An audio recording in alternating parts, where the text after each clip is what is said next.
एक ऐसा वैभवशाली उत्सव जो कभी एशिया और यूरोप के व्यापारियों का मिलन स्थल भी था, जहां योद्धा अपनी वीरता का प्रमाण देते थे और जहां की नदी के जल को अमृत के समान पवित्र माना जाता था। लेकिन फिर इतिहास के एक क्रूर मोड़ ने इस भव्य परंपरा को 2.5 शताब्दियों के लिए खामोश कर दिया। आक्रमणों की आग और कड़े प्रतिबंधों ने एक पूरी सभ्यता के सबसे बड़े सांस्कृतिक मेले को यादों से भी मिटा देने की कोशिश की। आखिर वह कौन सी धरती थी और कौन सा मेला है जिसे दक्षिण का कुंभ कहा जाता है? क्यों सदियों तक वहां कभी शंख नहीं गूंज पाया? अब 259 वर्षों की लंबी और दर्दनाक प्रतीक्षा के बाद वह पावन घड़ी वापस आई है। 18 जनवरी 2026 की सुबह ने एक ऐसे रहस्य से पर्दा उठाया जो सदियों से केरल की भरतपुजा नदी की लहरों में दबा हुआ था। इस महान पुनरुत्थान की कहानी, उसके पीछे का खूनी संघर्ष और वैभवशाली अतीत का एक इतिहास है, और अब उसी इतिहास के पन्नों को इस बार पलटते हैं।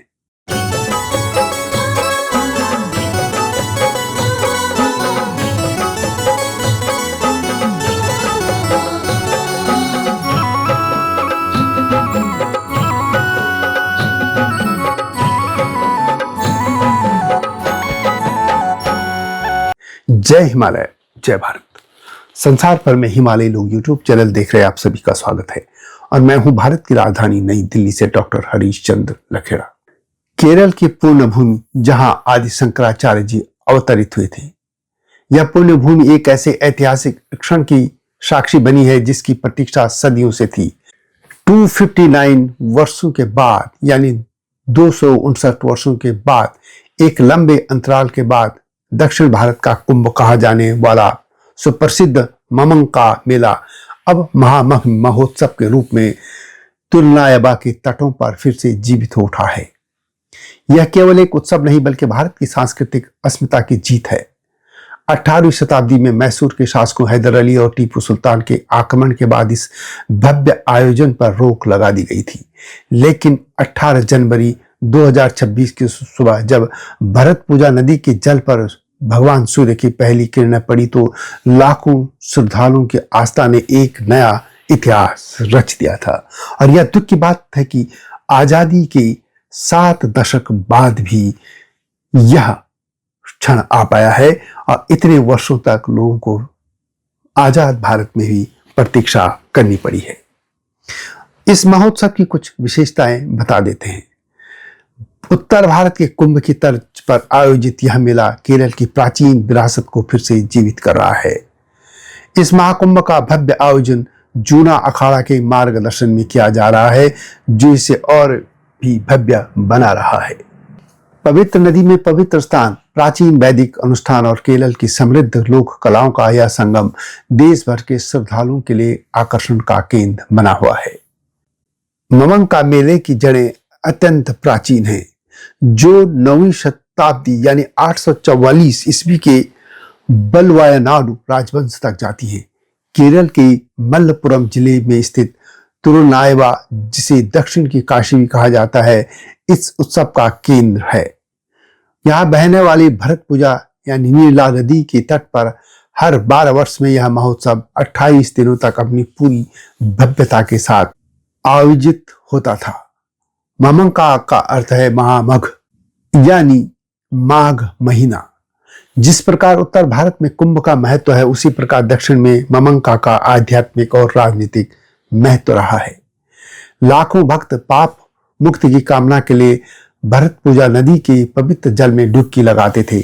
पौराणिक मान्यताओं के अनुसार इनका संबंध भी अमृत कलश की बूंदों से है, यानी सागर मंथन के बाद जो अमृत का कलश निकला था, उससे भी कुछ बूंदें अमृत की यहां भी छलकी थी।